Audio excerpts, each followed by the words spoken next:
Alright guys, Tom Lawrence here from highlyeffectiveleader.com. Do you want to master your emotions or do you want to be mastered by them? It is your choice. Have you ever noticed or looked into why people get fired from their jobs? I have both researched this and witnessed it on 3 different occasions. The main reason people are fired from their job is not because of their competency, which is what they know. It's because of their character, which is who they are. So basically, they are fired if they either have negative behavior, have a bad attitude, can't control their temper, or aren't trustworthy. However, when these people are hired, they are hired because of their competency. So it would make sense to help our teams build on their characters at work. That way, they have less chance of being fired. It would also show our teams that we do care and that people's emotions are important to us.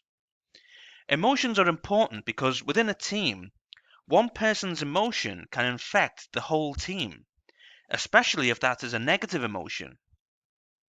When I was an engineer and part of a team, negativity was very common. A negative attitude only had to come from one team member, and suddenly everybody had a negative attitude. It seemed a lot more difficult to infect the team with a positive attitude. You can witness this for yourself. When you're next in work and you're in the breakout area, try to listen in on a group's conversation. Listen out for what the general mood of the group is. Is it positive or negative? It will most likely be negative because negativity is a lot more contagious than positivity. Do the same thing when you are part of a meeting. What is the atmosphere like in the meeting? Is it positive or negative? Make a note of it and see if there is a common theme between the different meetings you go to. When you are part of a group discussion or in a meeting that is mostly negative, do your best not to get dragged into the negativity. This is not easy to do, but it is imperative for you to remain on the right path to becoming a highly effective leader. If you become a negative person in your workplace, then you will have a huge impact, but the wrong impact. You will infect others with your negativity. You will hinder your chances of new opportunities. You may not receive a pay rise. You most certainly will not be promoted. And most importantly, your influence will decrease. When a highly effective leader is part of a negative group discussion, they either remain silent or they try to infect the group with positivity. So try to do the same and bring positivity into the conversation, or just remain silent. Observe everyone in the group while the negative discussions are taking place. Spot who the ringleaders are.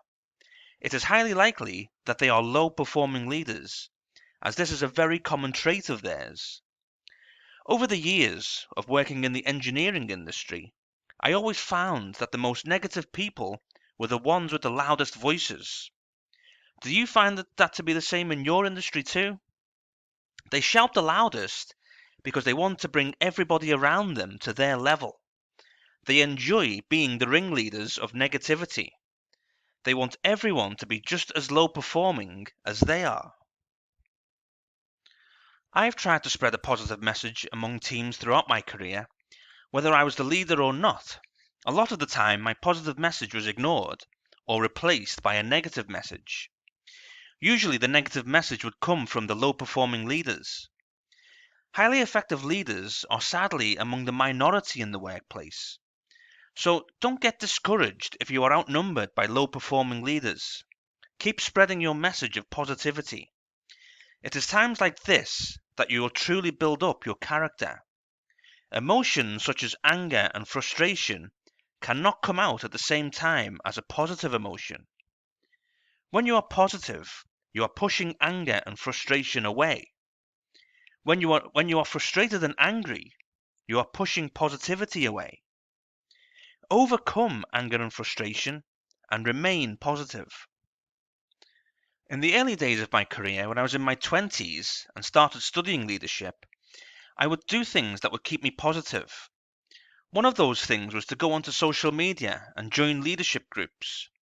I would join so I can chat every day. I would join with the idea that I could read the positive stories from leaders. One day, while reading these stories, I came across Zig Ziglar. He posted a picture with the quote that read, "Do something today that your future self will thank you for." I loved that quote. So what I did was print this quote off and stick it up on the notice board in the office that I was working in.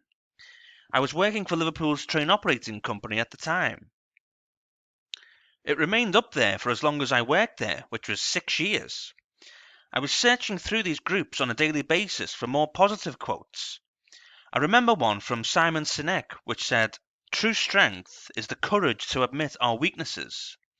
Again, I love this quote, but instead of putting it on the notice board, I emailed it to everyone in our engineering team.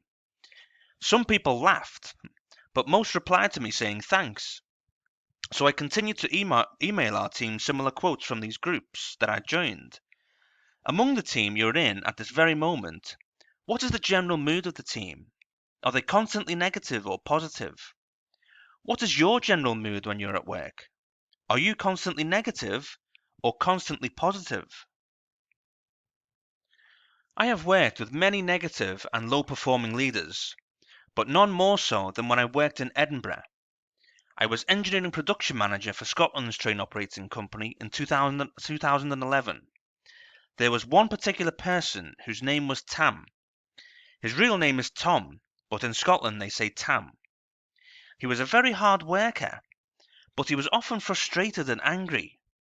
His attitude was very negative towards his team leader, towards me, and towards his teammates. I sat him down to discuss this with him. He told me he was frustrated and angry because he felt nobody would listen to him. He told me about some of his ideas, but he felt he wasn't able to share them because nobody would take any interest. I asked Tam how he knew that nobody would listen to his ideas, and he replied, "I don't know for sure, but I just know." He felt that his team wouldn't listen, so he was just assuming. I told him to give it a try with his team leader, to share one idea with him. And then I printed off the Zig Ziglar quote, "Do something today for your future self that your future self will thank you for." He laughed, as I expected, but he took it with him. And when our conversation finished and Tam went back to work, I know he was thinking differently. He was thinking of why he hadn't shared any of his ideas. And the truth is, he wasn't angry and frustrated at his team. He was angry and frustrated at himself. But his negative attitude was pointing the blame towards his team. The next day, Tam approached everyone with a smile and a hello instead of a frown and a growl. He was intentionally positive all day for a change. It was hard, but he did it. The next shift that Tam was working, he asked his team leader if he could have a word. He shared the idea of job swapping within the team. He thought by doing this, it would develop the rest of the team to become better engineers, as they wouldn't be doing the same thing every day all the time. It would also improve teamwork, build relationships, build trust, and hopefully make the team happier. His team leader then came to me with Tam's idea, and I said, "Go for it." And that's what they did, and it worked. Tam's idea helped improve the morale of the team, and they showed their gratitude by taking Tam out for a beer. Tam's attitude totally changed. He was smiling a lot more, and he was no longer angry or frustrated. His positivity shone through. If your team's morale is low, and nobody is doing anything about it, take the responsibility to improve it yourself. So, action steps that I would like you to complete following this video. Number 1. Work on your emotions. Do things that help you keep as positive an attitude as possible. For me, it was joining leadership groups on social media and talking to other leaders, reading leadership books and watching motivational videos on YouTube. Do whatever you need to do to keep yourself and keep a positive attitude. And number 2, Help your team with their emotions. If the general mood of the team is negative, then it is your responsibility as the leader to change that. Spread your positive message. Keep sharing your vision. Listen to your people's ideas, much like with Tam, who we talked about. And number 3, do something today that your future self will thank you for. What could that be for you? What would you thank yourself for in the future if you were to do that thing today? Please subscribe to my YouTube channel to keep learning more strategies on leadership, personal growth, and influence that will benefit you in both your personal and professional life. Connect with me on my other social media channels too to keep in contact and up to date on what I am doing. And please visit my website, highlyeffectiveleader.com, to learn even more valuable strategies in the area of leadership, personal growth, and how you can increase your influence. Please download my free ebook, Increase Your Influence, by clicking the link in the description below this video.